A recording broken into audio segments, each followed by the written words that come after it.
It's Monday, November 13. In the headlines, public sector dentists to meet with the Finance Ministry. In business news, we have your usual market updates and more. Regionally, Barbados Prime Minister warned countries to get serious about medical research. Internationally, EU Foreign Policy Chief has called for immediate pauses in hostilities and humanitarian corridors. And in sports, Trinidad and Tobago wins the CG United Super 50. This is the news on PBC Jamaica. I'm Simone Absalom Gale.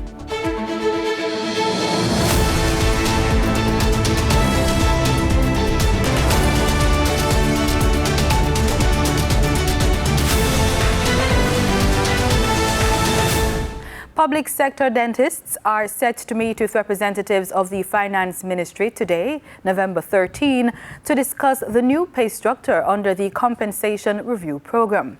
The dentists have been voicing their discontent for close to 2 weeks to press the government on the matter.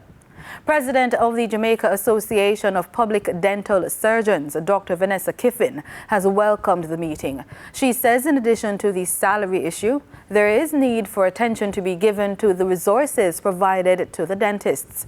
Dr. Kiffin told the press that she is hopeful that there will be a resolution of the matter. Jamaica and the Dominican Republic have expanded their bilateral relations.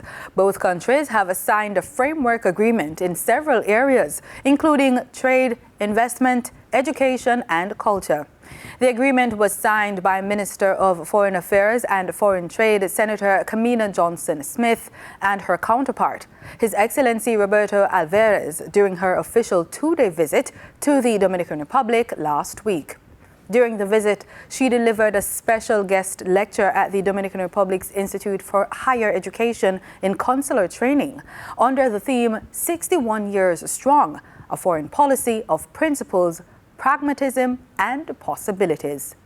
Minister Johnson-Smith also visited the Jamaica Primary School, where she praised teachers and students for their commendable work. President of the Caribbean Maritime University, Professor Andrew Spencer, is working towards new opportunities and rebranding the region's only academic maritime institution. The news team sat down with Professor Spencer in this 2-part report. If you visit the school's website, you will see that its mandate is to redefine maritime excellence through innovation and technology. But how is it doing that? The university has been working to redefine its reputation in the last few years, and one of those ways was to appoint a new president, Professor Andrew Spencer. Feels like about 5 months because of how much we've been able to do and just all the activities surrounding my entry into the space. Professor Spencer is seeking to bring new life to the Caribbean Maritime University and deepen its international links. We began with the basics. What does CMU offer? It focuses on maritime and related industries, and so that's a whole plethora of things. So anything that plugs into the maritime space is CMU. But here's why CMU is the most important. We control the development of human capital for all our points of entry. That by itself is phenomenal. So we're controlling ports, seaports, airports. We're training individuals to handle those areas.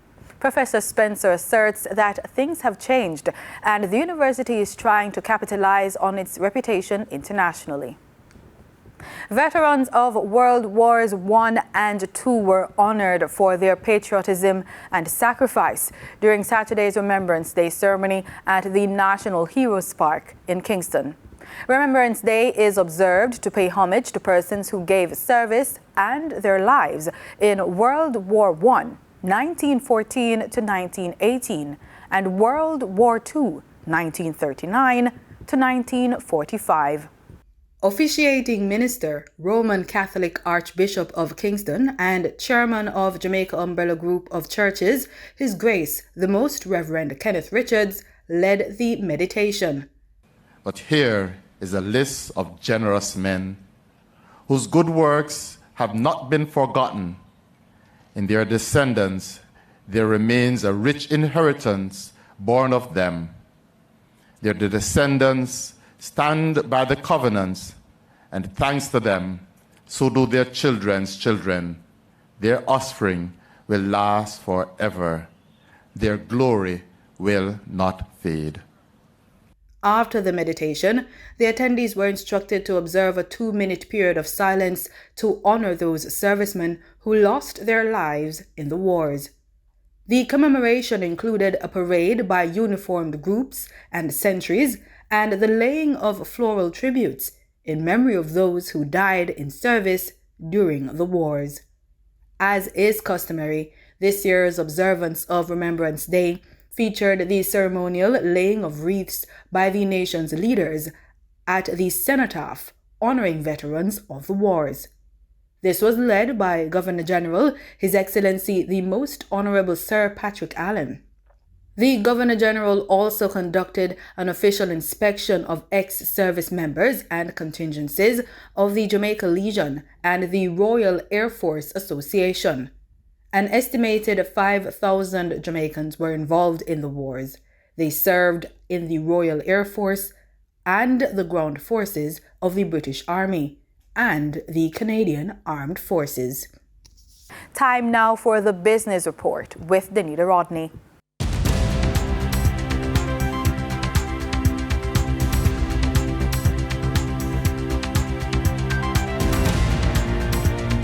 This week's young boss is paving his way in the world of professional training and coaching.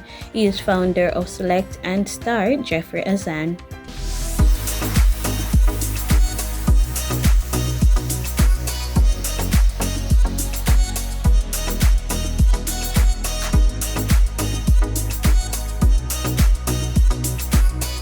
Hi, my name is Jeffrey Azan and I am the Managing Director of Select and Start Limited. Jeffrey Azan is, as many may suspect, born to the retail Azan family, born and bred in it. I've been working in retail from I've been about 9 years old. Every summer, every Christmas, worked up until 2016. Left retail in 2016 after a number of serendipitous events, which helped me to uncover what I really enjoyed, which was training, teaching, and motivating. And when I left Azan's, I started my personal and professional development company, Select and Start Limited. Select and Start, if anybody doesn't pick it up, the name was actually inspired by video games. And in video games, very often if you want to get through something easily, you input a cheat code. And there's a famous Konami code, if any gamers out there, it's up, up, down, down, left, right, A, B, A, B. Used on all of the Konami products, and it was this super code. And this super code gave you infinite lives, perfect ammo, perfect run, super speed, whatever it was. But for some of the games, the code didn't work unless you then input select and start. And I thought it was really interesting that, similar to life, we may know all the moves, we may know all the actions, but the cheat code doesn't really work until we select, make a decision, and start taking action. And so from that inspired the idea of Select and Start. Let's make some decisions, take some action, ultimately change our game to change our life. And I've had a lot of fortune working with a number of clients across Jamaica to provide from motivational speeches to workshops, to being a part of their seminars, to one-on-one coaching, to business consultation, and a number of other small niche services in between, helping them to raise their standard of leadership, their perspective, and ultimately business operations. And so I would say that we're going strength to strength. When I started this company officially, or started the dream officially in 2013, if I treat that as ground zero, then I can say every year has been a little bit better, and we've been growing non-stop. So when I really discovered my passion, because that's where it starts. It started with me figuring out, what do I do well, what do I want to do, and what would I want to grow better at? And it really came from a conversation with a mentor of mine who I had met maybe 2 years prior, who said, Jeff, you know, no matter what businesses I see you in, project, title, you're always doing the same thing. You're always motivating people and training people. Why don't you just do that?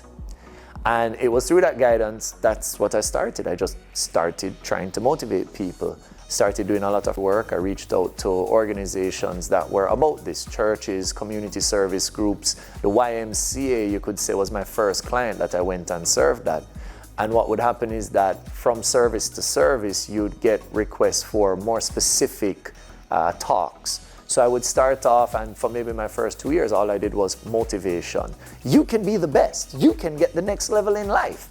And what would happen is I did a good job, and somebody would say, okay, I need you to now come and deliver a speech to my team, not just these social groups. And then from the team, I would get another invitation that would say, you know, I really loved when you spoke on this topic. I'd love you to come and do a workshop on just that topic. And it literally evolved naturally like that. I would do a presentation. From that presentation, I'd get a unique request, maybe for something I didn't specialize in yet. And I said, you know what, that's not far off from what I'm already doing. Let me see how I can pivot. And so I went from just motivational speeches to workshops, to professional consulting and individual coaching. Then from that, I would be invited into companies and ultimately now doing business consultation from everything from leadership to operations to team development, which are, I would say, my 3 key areas. To say that there were doubts in leaving the family business and going back or going out into the world, because this would be the first time I was really launching a business on my own, would be an understatement of the century. You can just imagine telling your very, very traditional mother, hey, I'm going to go speak for a living. And she went, that's a nice hobby. What are you going to do for work? And I got a lot of negative pushback initially. My grandfather, who recently passed, I looked up to him a lot. So I said, he's a dreamer, he'll get it, I'll go to him. And I remember the first consulting, he's like, I hear you, but how are you going to make money? And so literally everywhere I went that I thought these would be the people to support me, these are the people who just get it, I got a lot of, no, doesn't make sense. And what really kept me going were, I just call them chance moments. You go and you give a talk and somebody who you didn't think was a part of your audience will come to you and say, you know, you said this and it resonated with me. The favorite part about being an entrepreneur, it's certainly not running the business. Running the business is the most stressful part of it. The paperwork, the bills, the administration, the government, the taxes, the paper, yeah. My favorite part about my journey as an entrepreneur has been finding this avenue to launch my true self in its truest ways. Taking the stage, nothing brings me to life like having the opportunity to share. Working on products that I believe in that can make a difference. But would I have become an entrepreneur if there was an avenue to do that without creating my own business? Probably not.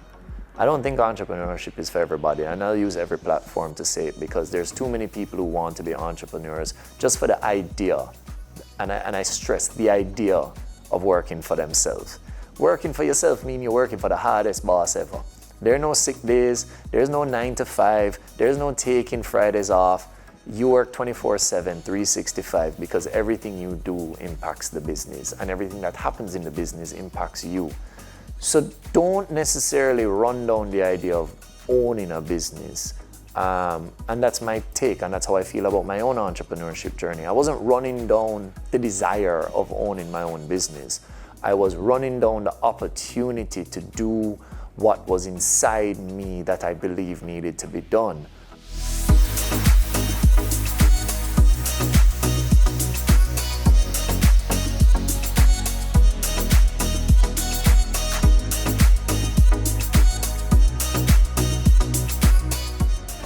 Now for your market updates. In foreign exchange trading for Friday, November 10, the US dollar sold for an average of $156.89. The Canadian dollar ended trading at $113.73. The pound sterling traded for $191.92, and the euro sold for $170.78.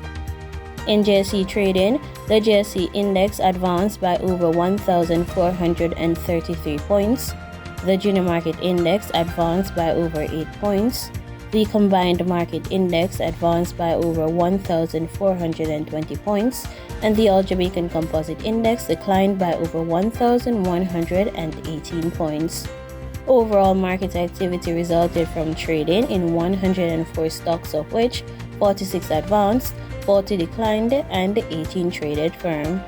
Stocks advanced for 138 Student Living Jamaica Limited, AS Bryden and Sons Holdings Limited, and AMT Packaging and Paper Company Limited. Stocks declined for Cargo Handlers Limited, Dollar Financial Services Limited, and Dolphin Cove Limited. Trading firm were Berger Paints Jamaica Limited, Blue Power Group Limited, and the CAC 2000 Limited.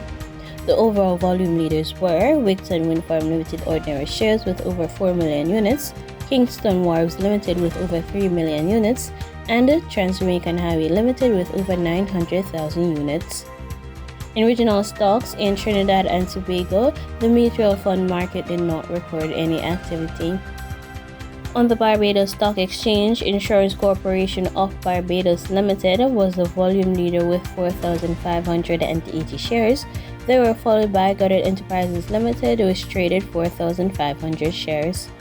In regional business, Barbados remains confident a series of meetings in January next year will help clear the way for its removal from the Financial Action Task Force grey list. Attorney General Dale Marshall gave more detail of the country's efforts. A multi-country team is coming to Barbados in January to meet with all of our regulators. They're meeting with me, the Prime Minister, everybody, the judges. They're also meeting with some of the companies that you work at to see if what we sent out was BS or whether what we put in our reports was factual, accurate, and more importantly, sustainable. And when we satisfy them, as I know we will, that we've crossed that particular bridge, then we will get off of the FATF grey list, just like Kim just did, and then we anticipate getting off of the EU blacklist. So we spent an awful lot of money training our police prosecutors and our magistrates so that they're able to handle the prosecution and the trial of money laundering cases, and we've trained our judges too. So we've put a lot of energy, a lot of effort, a lot of national resources that could fix roads in St. Joseph to deal with a money laundering issue. Does it exist? Yes, it exists. Is it of such a grave proportion? It most definitely is not. In international business, Wall Street's main indexes ended with big gains, boosted by heavyweight tech and growth stocks as Treasury yields calmed, while investors looked ahead to next week's report on inflation and other economic data. The Dow climbed more than 1%. The S&P 500 added 1.5%, and the Nasdaq soared more than 2%, its biggest one-day percentage gain since May. The rally comes after declines in the previous session, which followed hawkish comments from Federal Reserve Chair Jerome Powell about interest rates. That ended the longest winning streak in 2 years for the S&P 500 and Nasdaq. In market data for oil prices held steady on Monday, with market caution heightened by waning demand in the United States and China, as well as mixed signals from the U.S. Federal Reserve. Brent crude futures were up 19 cents at $81.62 a barrel, while West Texas Intermediate crude futures were up 14 cents at $77.31. And that was the business report on PBCJ. I'm Danita Rodney. In regional news from Trinidad and Tobago. The Caribbean education system needs to be more adaptive, more inclusive, and more empowering if our region is to effectively respond to future challenges. This was the consensus of contributors at the 3rd Caribbean Examination Council Ministerial Summit. The theme of the summit was reimagining educational reform towards transformative agility. Change in the education system is necessary at both the national and regional levels. Speakers at the 3rd Caribbean Examination Council's Ministerial Summit in Barbados were in agreement on this point. The time has come to review, to restructure, to innovate, and to move on. And all of our countries across the region, we know, are engaged in this process because there is a national and a regional recognition that reform is critical because the outcomes are diminishing the outcomes are becoming less satisfactory, and therefore we have to take stock and start all over again. Featured speaker at the opening ceremony, Prime Minister of the Federation of St. Kitts and Nevis, Dr. Terence True, shares on the premise that change is required. Our education system must remain responsive to the unique challenges and opportunities we face. We are a diverse and dynamic region. Our educational system needs the reform which must reflect our diversity and equip our students with the agility to adapt to changing circumstances.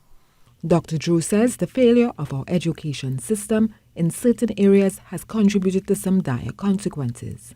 Meanwhile, Trinidad and Tobago's Education Minister, Dr. Nian Gatsby-Dolly, shares on some reforms our local education system is implementing. We must change our school curriculum, including the timetabling, the way we assess and what we assess, and we also have to ensure that all of our students have experiences that will allow them to develop the qualities that we want. Education ministers from Barbados, St. Vincent and the Grenadines, Jamaica and Guyana were among the presenters at the regional summit on Friday. Terry Ann Brown-Campbell, TC News. With the advent of new pathogens, infections and viruses, Barbados has warned that the world faces the risk of reverting to times of the Middle Ages if countries do not get serious about medical research. Speaking at a panel discussion that formed part of the Paris Peace Forum, Prime Minister Mia Mottley said research is critical to saving lives. I am chairing the One Health Global Initiative, and we do now know that antimicrobial resistance is the third largest killer of human beings. And it's not just with respect to human health, but it is with respect also to plant health and also what we're giving our livestock, and then the impact that it has on our environment and our waterways comes back to water again. So these things are being discussed on a parallel track, but we now need to make the connections as is about to be done at COP28. For us, the first 6 months of the year, our rainfall average was 50% of our 30-year rainfall average. In the last few months, we've had water like nothing. The ground is fully saturated, farmers are being affected. This morning, we heard from the President of Ghana the same thing. And in fact, they're also deeply worried about soil depletion. We talk about many things, but we haven't been talking about the quality of our soils. And the UN has reports that will show that in 20, 30 years, we're just going to see a significant decline in the yield of our agricultural produce purely because of the depletion of soils. In international news, European Union foreign ministers are meeting in Brussels to discuss a number of issues, including the Gaza war, calling for immediate pauses in hostilities and humanitarian corridors.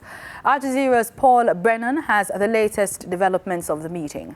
Well, the international community and the European Union here in Brussels has been watching the carnage unfolding in Gaza with mounting horror. And the Foreign Affairs Chief, the Foreign Policy Chief, Joseph Borrell, is really trying to corral opinion of all 27 members of the European Union under one consensus. It's proving difficult because there are differences of opinion as to how best to go about it. But what is agreed is that there is grave concern from all 27 members about particularly the attacks that we've seen on hospitals. Now, the statement that has been put out in writing in advance of this says, for example, there need to be rapid, safe, unhindered humanitarian access, and that the hostilities, which are taking a horrific toll on civilians and medical staff, and the international humanitarian law stipulates that hospitals, medical supplies and civilians inside those hospitals must be protected. And what Joseph Borrell said verbally as he went into this meeting was that action is needed without delay. We ask for an immediate pauses. I'm saying that in plural, not a single one, but several ones, pauses.